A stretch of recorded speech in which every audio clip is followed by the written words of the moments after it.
वहीं कोरोना के खात्मे के लिए पंडित अनिश्चितकालीन हवन कर रहे हैं। पंडितों का मानना है कि हवन के प्रभाव से कोरोना संक्रमण की रफ्तार कम होगी और हवन में आहुति दी जाने वाली पूजन सामग्रियों से वातावरण शुद्ध होता है, जो कोरोना पर प्रभावी है। इसको लेकर सुरेश्वर मंदिर में 7 पंडित हर रोज हवन कर रहे हैं। दूर करने के लिए रायपुर के सुरेश्वर महादेव मंदिर में अनिश्चितकालीन हवन करने का संकल्प लिया गया है। हमारे साथ बात करने के लिए पंडित राजेश्वरानंद मौजूद हैं। उनसे जानेंगे, सर, ये हवन की जो मान्यता है वो क्या है? क्या लगता है कि हवन से कोरोना संक्रमण की जो रफ्तार है वो कम हुई है? जी, निश्चित रूप से आज से नहीं, मैं कई दिनों से 2020 से मैं ये हवन प्रारंभ किया हूँ। प्रथम 2020 में जब लॉकडाउन हुआ था तब मैं अपने स्वयं निर्णय से यह किया था कि बगलामुखी माता और श्री वाल्मीकि कृत रामायण के पाठ से अच्छे रोग का नाश हो जाता है।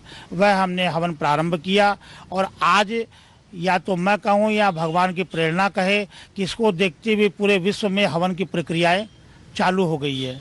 संकट हो उस समय अगर ब्रह्मास्त्र का प्रयोग किया जाए तो निश्चित रूप से अच्छे से अच्छे कोरोना तो क्या, बहुत इससे भी बड़ी भारी बीमारियां अगर होती है तो वह भी नष्ट हो जाती है। हवन में जब आहुति दी जाती है तो किन किन सामग्रियों का उपयोग आप लोग करते हैं? जी, इनमें नवग्रह के प्रथम तो यह है कि नवग्रह के जो काष्ठ होते हैं उनकी अलग अलग आक है, पलाश है, धतूरा है, दुर्वा है, इसमें बट है, बेल है, इन सब की अलग अलग लकड़ियां को अलग अलग मंत्रों के द्वारा आहुति होती है। साथ ही तिल है, जौ है, दशांग धूप है, सर्वौषधि है और इसमें शक्कर है, घी है।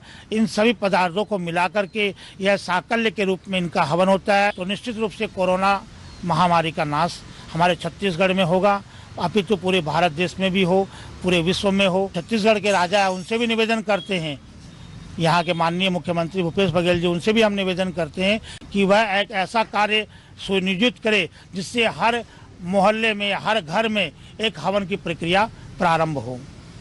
ये तो रही पौराणिक बातें, लेकिन वैज्ञानिक मान्यताओं की बात करें तो क्या हवन की जो वायु निकलती है आहुति देने के बाद, क्या उससे वातावरण का शुद्धिकरण होता है?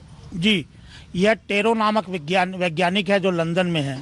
उन्होंने ये प्रमाणित किया है कि इसके द्वारा जितनी भी जो सामग्रियां हम एकत्रित करके इसको हवन में आहुति देते हैं, इसके द्वारा वातावरण क्या, अच्छे से अच्छे जितने भी कीटाणु है वह नष्ट हो जाया करते हैं। इनका मानना है कि जब तक कोरोना खत्म नहीं होगा तब तक ये हवन जारी रहेगा। और वैज्ञानिक मान्यताओं की बात करें तो ये भी जानकारी सामने आ रही है कि हवन में जो सामग्रियां डाली जाती है, आहूत की जाती है, उसकी वजह से वातावरण जो है वो शुद्ध होता है और कोरोना जो है वो वातावरण से ही के आधार पर ही फैलता है। वायु से ही कोरोना संक्रमण की रफ्तार जो है वो तेज होती है, जिसे देखते हुए पंडितों ने हवन करने का फैसला भी लिया है।